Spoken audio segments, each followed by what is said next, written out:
Concerns are mounting about protecting our privacy online after Google announced big changes to the way it handles everything it knows about all of us. Starting in March, 2 months from now, Google officials say they'll start combining information about what we all search, what we watch on YouTube, and how we use dozens of other Google services. And they'll combine this information all in one place. That is, if you have a Google account. Company officials say the new policy is simpler, easier to understand, and will help them deliver better search results, among other things. But privacy advocates argue there is no way to opt out of this kind of sharing unless you close your account. Lori Rothman from the Fox Business Network is here. Google's still collecting all of this information about all... Yes, I certainly detect a bit of sarcasm there on your part. Certainly, it's unbelievable because Google here is saying they're not only going to take all the information, which they have been monitoring for quite some time, but they're going to give you a profile. They're going to collect all the data, everything you watch on YouTube, everything you search for, and they're going to combine it. And they're saying, as you just pointed out, Shep, that they're going to make it easier for you. So say you look for Jaguar on the search engine, they're going to know automatically if it's for the cat or the car. But we know Google's under stiff competition, stiff pressure from Facebook and Apple, and they're looking to monetize any way they can. And this is getting attention on Capitol Hill. It is. In fact, we've heard from some lawmakers, Representative Ed Markey, Senator Richard Blumenthal, the Democrats, both Connecticut and Massachusetts before that. Here's a quote I pulled from Richard Blumenthal. He put this on his blog today. These harmful impacts could range from the inconvenient, in other words, spoiling a surprise party, to the truly harmful, popping up a calendar reminder about an evening job interview while you're still at work. So the key here, no opt-out. It all goes into effect March 1st. You can bet federal regulators are going to be looking into this privacy issue. I bet lawyers are too. Lori, thanks very much. Let's bring in the legal experts. Arthur Idala and Randy Zellin are here, as they always are this time of day. Wait a minute. They're going to collect everything we do. They're going to know everything we search. They're going to put it in one place. Then what are they going to do with it?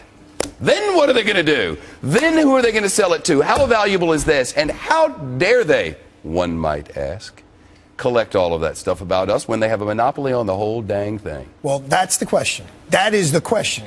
Do they have a monopoly on the whole damn thing? Because if they do, they're in one thing, and if they don't, they're somewhere else. Because I don't think they have a monopoly on the whole damn thing. There's Yahoo, there's Bing, there are other search engines that are out there that, quite frankly, Shepard, I'm a huge Google guy. If this goes into effect, I will just, you know how it works. You pick your, I know exactly how it works. But have you ever? I'll just go somewhere else. You know, no disrespect to any of these other search engines, but have you used the Bing? Have you used the Yahoo? No, but I know well, you know why you haven't? Because Google's the best. Because they suck. Because Google's the best. I understand that.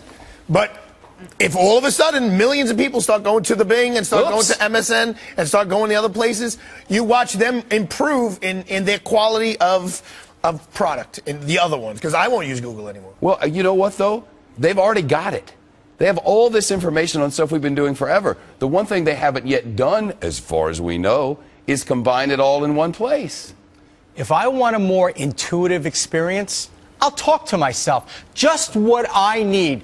Have my wife or someone go onto my Google account and say, oh, Randy, gee, we noticed that you spent 3 hours on the Victoria's Secret website. How interesting. No. This is not capitalism. This is an invasion of privacy at its worst. This is our individual, personal, mind your own darn business.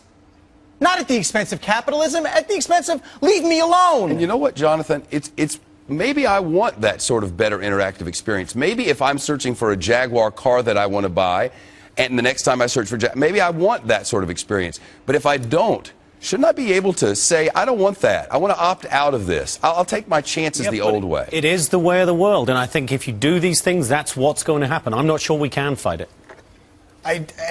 Shepard, I know you just threw it out there, but that is the key. It's an antitrust issue. It is a monopoly type of issue. If there was nowhere else for us to turn, then I think they'd have major battles in the courtroom. But because there are options, then you don't want that intuitive experience, don't use Google, use something else. The YouTube aspect of it is interesting because I don't know of an alternative to YouTube that's even in its league.